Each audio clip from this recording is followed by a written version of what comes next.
Welcome back. అంటే ఇప్పుడు పంచాయతీ ఎన్నికల తర్వాత ఇప్పుడు పురపాలక ఇవి చూసా మున్సిపల్ ఎలక్షన్స్లో కూడా చాలా వరకు కూడా కాంగ్రెస్ పార్టీకి మంచి మెజారిటీ స్థానాలు వచ్చాయి.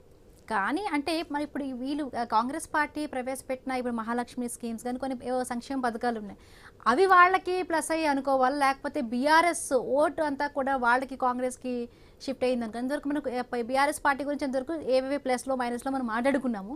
బట్ కాంగ్రెస్ పార్టీ గురించి చాలా వరకు కూడా ఎమ్మెల్యేలు మంత్రులు పనిచేసిన వాళ్ళ నియోజకవర్గాల్లో కూడా చాలా వరకు కూడా కాంగ్రెస్కి వ్యతిరేకమైన ఫలితాలు వచ్చాయి. కాంగ్రెస్లో పెట్టిన స్కీములలో సక్సెస్ఫుల్ స్కీమ్స్ రెండు. ఒకటేమో సన్నబియ్యం ఇస్తున్నామన్నారు, అది ఎంతమందికి ఇచ్చిందో తెలియదు, కానీ ఇస్తున్నామనే ప్రాపగండ మాత్రము ప్రతి డోర్కు చేరుకున్నది. సో రాని వాళ్ళ విషయం లోపల ఆ నెగిటివ్ వాయిస్ను ఎక్కడా వీళ్ళు ప్రజల్లోకి తీసుకెళ్ళడానికి ప్రయత్నం చేయలేదు, తీసుకుపోలేదు కూడా. అదొకటి సక్సెస్ఫుల్గా అని చెప్పవచ్చు. ఇంకోటి ప్రతి స్త్రీ క్లెయిమ్ చేసుకున్నారు ట్రావెల్ ప్రోగ్రామ్ని, బస్సుది ట్రావెల్ ప్రోగ్రామ్. చాలా వరకు బస్సులు లేవంటున్నారు కదా, ఎక్కువ సంఖ్యలో బస్సులు కూడా ఉన్నా లేకున్నా కూడా దాన్ని వీలైనంత వరకు క్లెయిమ్ చేసుకున్నారు. దీనికి బహిరంగంగానే కేటీఆర్ ఏంటంటే అది వద్దు అన్నట్టుగా ప్రచారం చేశాడు. అది వద్దు అనడం లోపల బీఆర్ఎస్కు పెద్ద నెగిటివ్, ఎందుకంటే దాన్ని క్లెయిమ్ చేసుకుంటున్నారు కాబట్టి. వద్దు అనేది ఎవరు అనాలనో ఎప్పుడు కూడా రాజకీయ పార్టీలు అనాల్సిన మాటలు కాదు అవి. నేను చాలా సందర్భాల్లో చెప్పాను కేటీఆర్కి, ఇది నువ్వు అనాల్సిన మాటలు కాదు, మేము అనాల్సిందే. ఒక ఇండివిజువల్గా మేము ఉన్నాం మాట్లాడడానికి, ఓ పొలిటికల్ అనలిస్ట్లమే, నువ్వు కాదు మాట్లాడాల్సింది.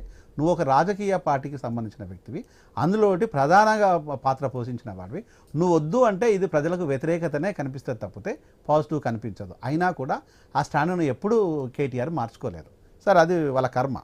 అంటే నేను ఓవరాల్గా చెప్పేది ఏంటి అంటే, రేవంత్ చెయ్యని ఒకటి మొదటి నుంచి ఏం చేసిండంటే, బీఆర్ఎస్ను ఫస్ట్ వాళ్ళను దొంగలుగా ప్రచారం చేసిండు, కులం ప్రచారం చేసిండు, కుటుంబం ప్రచారం చేసిండు, అవినీతి ప్రచారం చేసిండు. ప్రచారం చేసి సార్వత్రిక ఎన్నికల్లో సక్సెస్ అయ్యారు. అందులో మేము కూడా ఉన్నాం.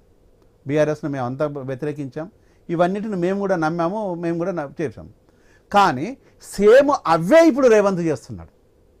ఏదైతే ప్రచారం చేసిండో కులము, ఈరోజు రెడ్డి కులము ఎక్కడ చూసినా కూడా ఏ పోస్టులలో వాళ్ళే కనిపిస్తుంటారు. నిలువు దోపి అప్పుడేమో ఏనుగలు పీనుగలు తినేవాడు ఉంటే ఇప్పుడు ఏనుగలు తినేవాడు వచ్చిందని ప్రజలు అంటున్నారు. అప్పుడు పీనుగలు తినేవాడు ఉంటే, గొర్రెలు తినేవాడు ఉంటే ఇప్పుడు ఇంకా బర్రెలు తినేవాడు వచ్చిండ్రా అంటున్నారు. దాన్ని మీరు ఎందుకు క్లెయిమ్ చేయలేదు? ఎందుకు క్లెయిమ్ చేయలేదు? ప్రజల కాదే అవసరం, మీకు అవసరం. మీరు ప్రజల కోసం కదా కొట్లాడేది, మిమ్మల్ని కదా చట్టసభలో పంపించింది. మీరు ఎందుకు మాట్లాడతలేరు?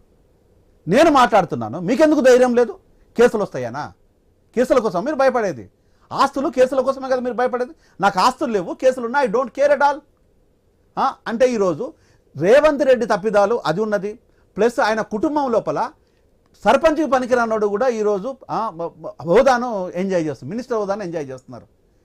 బహిరంగంగా చెప్తున్నాను. తిరుపతి రెడ్డి గురించి, కొండలరెడ్డి గురించి నేను మాట్లాడుతున్నాను, అలా కుటుంబ సభ్యుల గురించి, కుటుంబం చేస్తున్న జలసాల గురించి మీరెందుకు మాట్లాడరు? మీరెందుకు చెయ్యరు? అంటే ప్రజల కోసం మీరు కొట్లాడాలి కదా, చట్టసభల్లో ఉన్నారు కదా, అది మాట్లాడలేదు. మిమ్మల్ని ఏదైతే మాట్లాడిండో అది ఇప్పుడు సేమ్ చేస్తున్నాడు.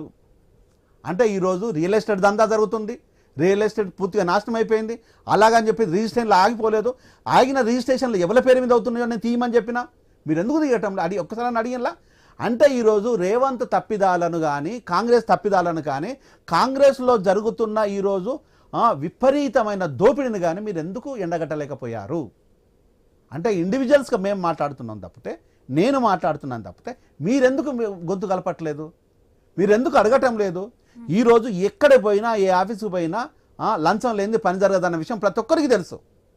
ఆ తెలిసినా కూడా మీరు ప్రజల్లోకి ఎందుకు తీసుకోలేకపోయారు? అంటే ఈరోజు కాంగ్రెస్లో ఉన్న మినిస్టర్ల పిల్లలు బహిరంగంగానే చెప్తున్నారు. మళ్ళీ ప్రెస్ మీట్లు పెట్టి కూడా కాదు, ప్రెస్ మీట్లు పెట్టి ఇగో మాకు రెడ్ వాళ్ళు మాకు అన్యాయం చేసిండ్రు, బీసీలం కాబట్టి, ఎస్సీలం కాబట్టి మాకు అన్యాయం జరిగింది, ఇతర కులాలం కాబట్టి మాకు అన్యాయం జరిగిందని చెప్తుంటే మీరు గాడిదలు కాస్తున్నారా? అంటే ఈరోజు కాంగ్రెస్ చేసిన పొరపాట్లను దాంతోపాటు ఇంకా తెలివిగా ఏం చేస్తున్నాడంటే రేవంత్, ఫస్ట్ వచ్చేసేమో దోపిడీ గురించి మాట్లాడాడు, ఇప్పుడు పైసలు లేవని మాట్లాడుతాడు. అరే పైసలే లేకపోతే ఎక్కడో ఉన్న నిస్తో నీకెందుకు ఆట అని అడిగినవా? పైసలు లేనప్పుడు నువ్వు ఎవరి కోసం ఆడినావని అడగాల? దేశం కోసం అడిగినవా? రాష్ట్రం కోసం అడిగినవా? ప్రజల కోసం ఆడినవా? అదెందుకు అడగలేదు మీరు? సింగరేణి డబ్బులు నువ్వు ఎట్లా వేస్ట్ చేస్తావని ఎందుకు అడగలేదు? మేము అడిగినాము. అంటే పైసలు లేవని చెప్పేసి ఖర్చులు ఆగినాయా? వీళ్ళ జలసాలు ఆగుతున్నాయా? వీళ్ళ మెయింటెనెన్స్ ఆగుతున్నదా? ఈరోజు ప్రజాసొమ్మును అనవసరం ఖర్చు చేయటం లేదా? ఈరోజు ఇదే చెప్తున్నా 9A కుంభకోణం బయట పెట్టలేదా? దానికోసం మీరు మాట్లాడినట్టు మిగతా విషయాలు ఎందుకు మాట్లాడలేదు? ప్రజలు మిమ్మల్ని మాట్లాడవద్దని చెప్పిందా?